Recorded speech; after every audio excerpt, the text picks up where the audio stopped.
예, 할렐루야. 오늘 2월 18일 목요일 날짜입니다. 오늘 본문 말씀 마태복음 14장 22절에서 36절 말씀 묵상하겠습니다.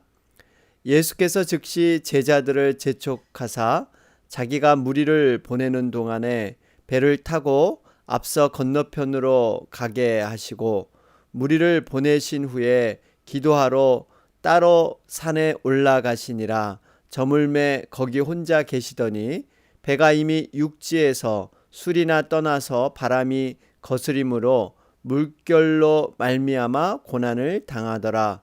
밤 사경에 예수께서 바다 위로 걸어서 제자들에게 오시니 제자들이 그가 바다 위로 걸어오심을 보고 놀라 유령이라 하며 무서워하여 소리 지르거늘 예수께서 즉시 이르시되 안심하라 나니 두려워하지 말라.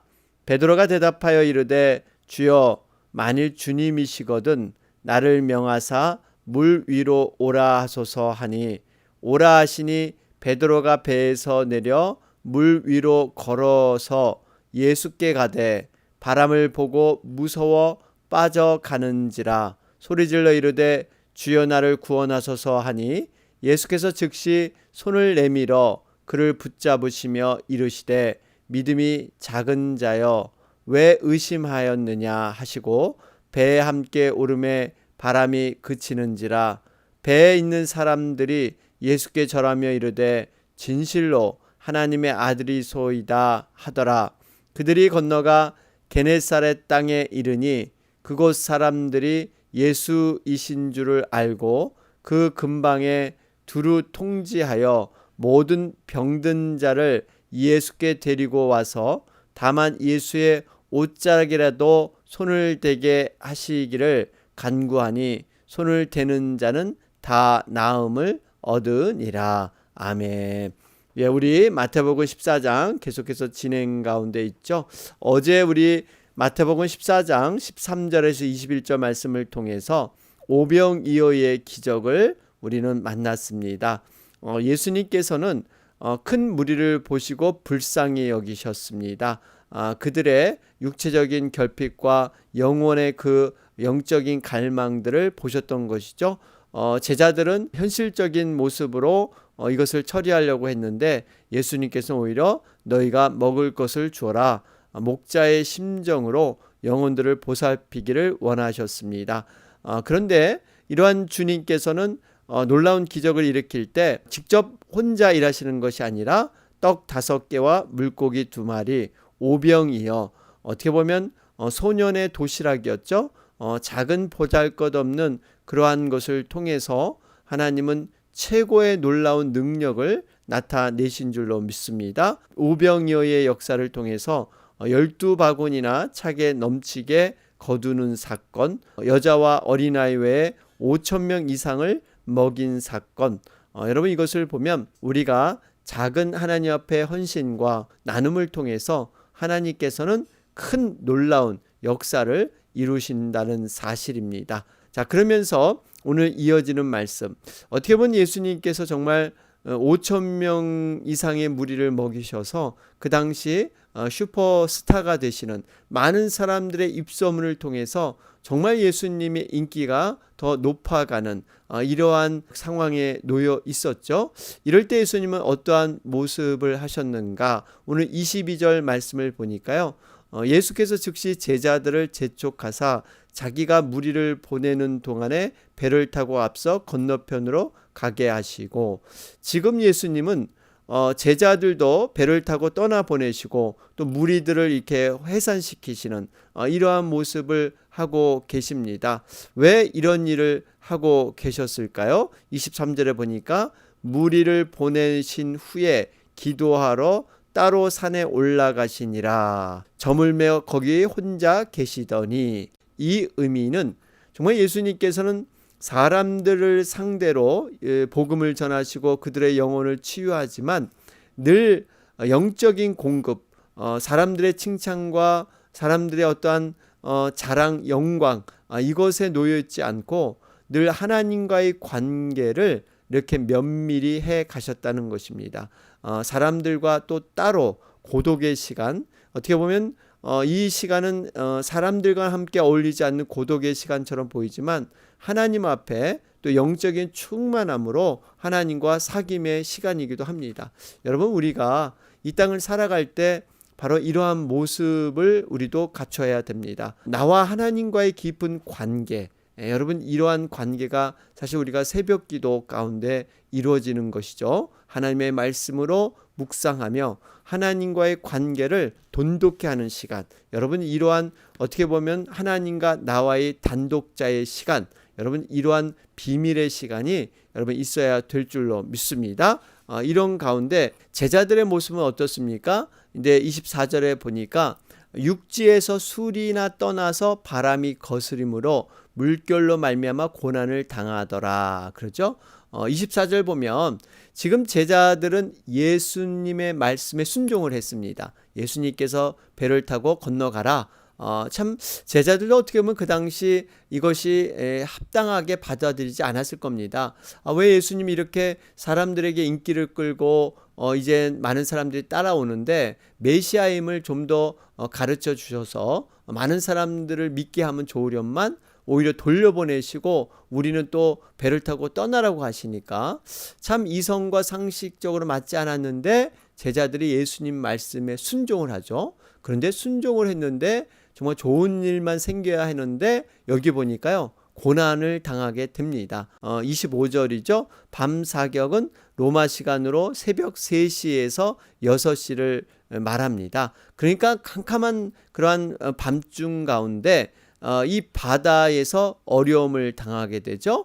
이러한 풍랑으로 인해서 죽을 수도 있는 그러한 어려움을 당하게 됩니다. 이것을 보면 우리가 주님을 위한 순종의 삶을 살더라도 고난을 다 피해가느냐? 그렇지 않습니다. 고난을 당할 수가 있습니다. 풍랑을 만날 수가 있습니다. 그런데 주님의 말씀에 의해서 순종하며 당하는 고난은요, 그 고난은 정말 우리의 삶을 힘들게 하고 망하게 하는 어려움의 고난이 아니라는 거죠. 이 고난을 통해서 하나님께서는 살아계신 하나님의 능력을 체험하길 원하십니다. 고난이 오히려 유익이라는 거예요. 우리 시편 116편 71절 말씀처럼 고난이 내게 유익이라 주의 율례를 내가 배우게 되었다. 이런 말씀이 있죠. 여러분, 오히려 고난을 통해서 살아계신 하나님의 말씀이 실제로 증명되는 이러한 경험을 하게 됩니다. 그렇기 때문에 우리가 주님의 말씀에 순종하는, 그리고 그 이후에 만나는 고난은 우리가 두려워할 필요가 없다는 겁니다. 사실 성경에 보면 많은 성경의 위인들은요, 고난을 통해서 단련된 그러한 분들이십니다. 요셉을 봐도요, 형들에게 팔려서 애굽의 노예가 되는 이러한 고난을 당하지 않았다면 그가 과연 애굽의 총리로 온 땅을 다스리는 하나님의 역사를 체험할 수 있었을까요? 여러분, 아닙니다. 또 이스라엘 백성들이 바로에게 고난을 당하지 않았다면요, 그들이 애굽 땅에서 구원하기 위해 베푸신 하나님의 놀라운 역사들 체험할 수 있었을까요? 그들은 바로에게 고난이 없었다면 종이라도 줬사오니 그냥 이곳에서 평생 잘 먹고 호화호식하면서 살기를 원했을 모릅니다. 여러분, 이걸 보면 정말 이 고난은 그 당시 당하기 어려운 그러한 시련의 과정일지 모르지만 훗날 돌아보면 하나님의 놀라우신 섭리였다, 하나님의 계획함의 그러한 일환이었다 하는 것을 우리는 깨닫게 됩니다. 자, 그러면서 25절 말씀을 보면 밤 사경쯤, 아까 새벽 3시에서 6시라 그랬죠. 예수께서 바다 위로 걸어서 제자들에게 오시니, 여러분, 지금 예수님께서는 산으로 기도하러 가셨는데 제자들은 풍랑을 만나 지금 죽게 되는 이런 위기 상황에 도착하게 되죠. 이럴 때 예수님께서는 그 제자들의 지금 어려운 형편, 이 형편을 잘 아시고 도우러 오셨다는 사실입니다. 여러분, 우리가 정말 하나님을 믿고 또 하나님을 나의 아버지로 고백하며 우리가 감사하고 행복할 수 있는 것은요, 우리 하나님께서 우리의 형편을 너무나 잘 알고 계시다는 것입니다. 우리의 머리털까지 세신 바 되셔서 우리의 모든 상황을 나보다 더 잘 알고 계시는 분, 바로 하나님인 줄로 믿습니다. 알고 있다는 것은요, 단순히 지식적으로 그냥 이해한다는 정도가 아니라 적극 개입해서 그 어려움, 고난을 해결해 주시겠다 하는 의미가 담겨져 있습니다. 여러분, 이걸 볼 때 우리가 어떠한 환난이 있더라도, 어떠한 고난이 있더라도 두려워하지 않은 것은 바로 나를 아시는 그러한 하나님이 계시기 때문에 우리는 감사히 여길 줄로 믿습니다. 자, 그런 가운데 지금 풍랑이 일었습니다. 고난이 있는데요, 그 물결 위로, 이 바다 위로 예수님이 걸어오세요. 이 의미는 우리가 고난의 상황이 있을 때 우리 주님은요, 그 고난의 현장을 뚫고 우리를 찾아오신다는 사실입니다. 무섭게 넘실거리는 거대한 파도를 뚫고 여러분, 그 고난을 직접 예수님께서 해결하기 위해서 제자들을 찾아오신다는 것입니다. 어떠한 고난과 환난의 현장에서 예수님께서 오시지 못할 곳이 없는 것이죠. 홍해 바다를 육지같이 걷게 하신 바로 그 하나님의 능력이 우리의 삶 가운데 임할 줄로 믿습니다. 시편 139편 7절에서 10절은 말씀합니다. 내가 주의 신을 떠나 어디로 가며 주의 앞에서 어디로 피하리이까? 내가 하늘에 올라갈지라도 거기 계시며 음부의 내 자리를 펼지라도 거기 계시나이다. 내가 새벽 날개를 치며 바다 끝에 가서 거할지라도 곧 거기서도 주의 손이 나를 인도하시며 주의 오른손이 나를 붙드시리이다. 여러분, 이 고백 여기 보니까요, 정말 하나님은 어디에나 계시다는 겁니다. 무소부재라 그러죠. 하늘에 올라가도 계시고 음부에 내려가도 계시고, 내가 새벽 날개를 치며, 이 새벽 날개를 친다는 것은요, 굉장히 빠른 그러한 속도를 얘기하고 있죠. 엄청 빠른 속도로 바다 끝에 정말 하나님이 안 계실 것 같은 먼 곳에 거할지라도 거기서 우리 주님이 손을 인도하셔서 나를 붙들어 주신다. 여러분, 이러한 고백, 바로 다윗의 고백인데요, 우리도 이러한 고백으로 하나님을 정말 붙들고 함께 동행하는 그러한 삶을 살아야 될 줄로 믿습니다. 자, 그러면서 26절부터 쭉 말씀을 보시면요, 지금 이 제자들이 예수님이 바다 위를 걸어오시니까 유령인 줄 알고 무서워했다, 그러죠. 여러분, 이 바다는 마귀들이 곳에 거한다라고 유대인들은 믿고 있었죠. 그래서 예수님이 바다 위를 걸었다는 것은 이제 사단 마귀의 세력을 멸하시겠다 하는 것들을 표현하고 있습니다. 이후에 이제는 정말 사단 마귀, 귀신 들린 자들을 내쫓는 그런 놀라운 일들을 본격적으로 행하게 되시죠. 자, 그러면서 바다 위로 예수님이 걸어오시니까 이제 베드로가 한 가지 제시를 합니다. 나도 정말 이 바다 위를 걸을 수 있습니까? 그럴 때 예수님께서 오라 말씀을 하시죠. 여러분, 이것을 보면 베드로처럼 이 믿음을 의지해서 바다 위를 걷는 것, 여기 28절의 고백을 보면 주여 만일 주님이시거든 나를 명하사 물 위로 오라 하소서. 여러분, 어떻게 보면 베드로가 바른 믿음으로 고백을 하고 있어요. 내가 걷게 하는 게 아니라 주님이 원하시면 나를 오라 하소서. 이 참 수동적이잖아요. 베드로 스스로 자기가 걷겠다 그런 게 아니라 주님의 명령에 의지해서 주님이 명령하시면 내가 할 수 있습니다. 여러분, 이러한 고백이 우리의 고백이 되어야 될 줄로 믿습니다. 주님의 은혜 아니면 내가 살아갈 수 없는 존재, 이렇게 우리는 늘 주님의 은혜로 말미암아 세워져 가는 것이죠. 믿음이라는 것은 바로 이런 것입니다. 세상 사람들은 도저히 믿을 수 없는 일들, 바다 위를 걸어간다 상상하지 못합니다. 그런데 지금 주님의 말씀에 의지해서 정말 그것을 행동으로 옮기는 것, 홍해 바다도 믿음으로 의지해서 발을 담근 자, 그 자들만이 홍해가 갈라지는 놀라운 역사를 몸소 체험한 것이죠. 믿음의 사람들은요, 이렇게 믿음의 순종을 통해서 하나님의 놀라운 그러한 살아계심을 체험하게 되죠. 아브라함을 보세요. 자신의 아들 이삭을 번제로 하나님께서 드리라고 하자 모리아 산으로 올라가서 말씀 그대로 이삭을 번제로 드리려고 했던 이러한 아브라함, 도저히 상식과 이성을 깨지 않고는 일을 할 수가 없습니다. 진정으로 바랄 수 없는 중에 바라고 믿는 것, 여러분 이것이 진정으로 살아있는 믿음인 줄로 믿습니다. 우리는 흔히들 믿음을 내 어떠한 경험의 한계, 내 지식의 한계, 내가 또한 과거에 경험했던 하나님과의 믿음의 한계, 이 정도에서 믿음을 많이 생각을 합니다. 그런데 분명히 하나님의 능력과 역사는요, 제한이 없습니다. 우리는 내가 경험한 그러한 하나님 안에서만 범주가 머무르는데 이것을 뛰어넘는 것, 믿음은 바랄 수 없는 것을 바라고 믿는 것, 그리고 그것을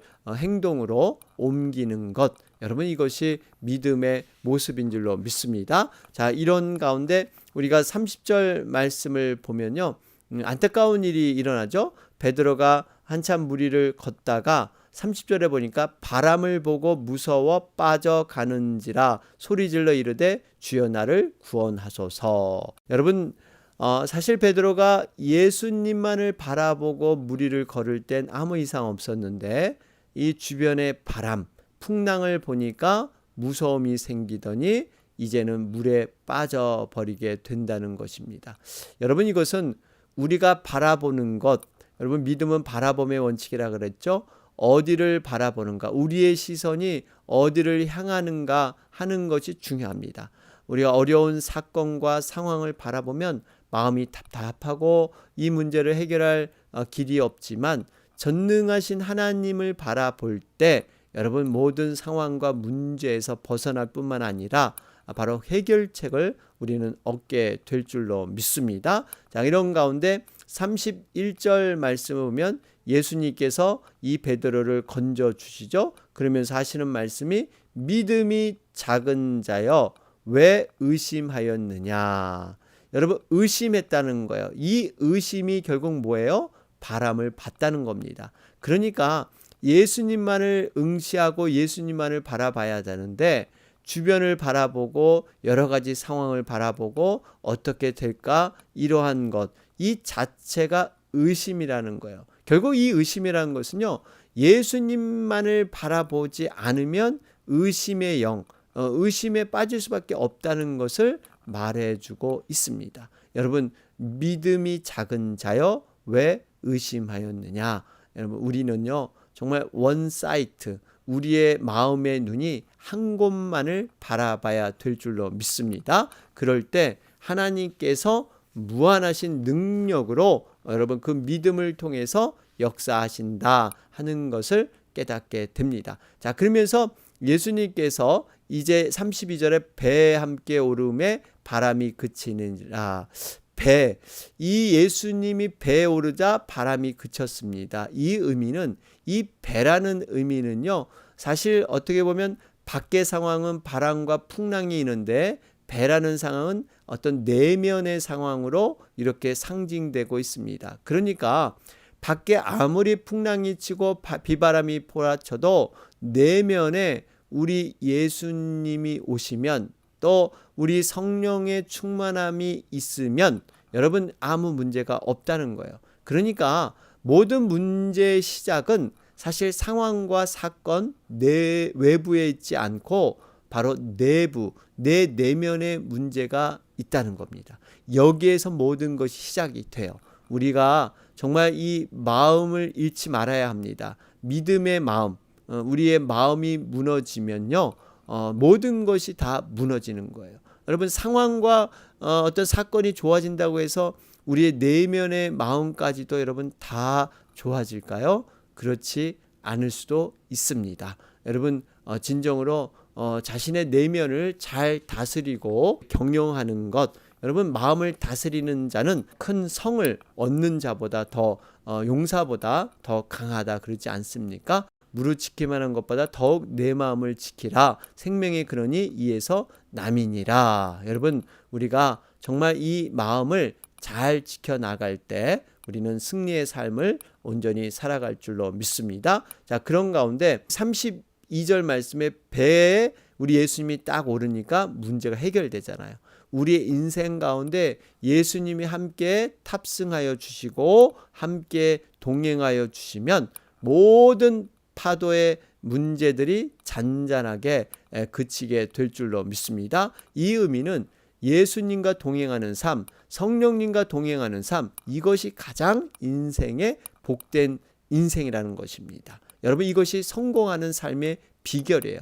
우리는 그것을 모르고 어떠한 그렇게 상황과 조건만을 잡으려고 외부적인 눈에 보이는 걸 잡으려고 애쓰는데, 사실은 우리 내면에 복의 근원 되시는 우리 예수님을 모시는 것, 여러분, 이것이 가장 값진 인생의 모습이 될 줄로 믿습니다. 자, 그러면서 35절 말씀에 보면 그곳 사람들이 예수이신 줄을 알고 그 근방에 두루 통지하여 모든 병든 자를 예수께 데리고 와서, 여러분, 그곳 사람이 누굴까요? 34절에 보니까 그들이 건너가 게네사렛 땅에 이르니, 그러니까 그곳 사람은 게네사렛 사람들이죠. 이 사람들이 예수님이 오신 걸 알고 소문을 내서 통지했다 그랬어요. 주변 사람에게 알려서 병든 사람을 다 데리고 나왔습니다. 여러분, 이것이 바로 전도고 선교입니다. 우리 성도가 행할 수 있는 가장 큰 하나님의 큰 사명, 하나님이 기뻐하시는 일, 여러분, 영혼 구원이지 않겠습니까? 우리가 하나님을 사랑한다 그러면 어찌하든지 영혼을 주님께 이끄는 일, 이 일을 우리는 직접 간접적으로 다 참석하고 관여해야 된다는 것입니다. 우리가 하나님은 사랑한다고 하면서 영혼에 대한 아무런 마음의 감정이 없고 어떠한 열심이 없다? 여러분, 이것은 모순이라 그러죠.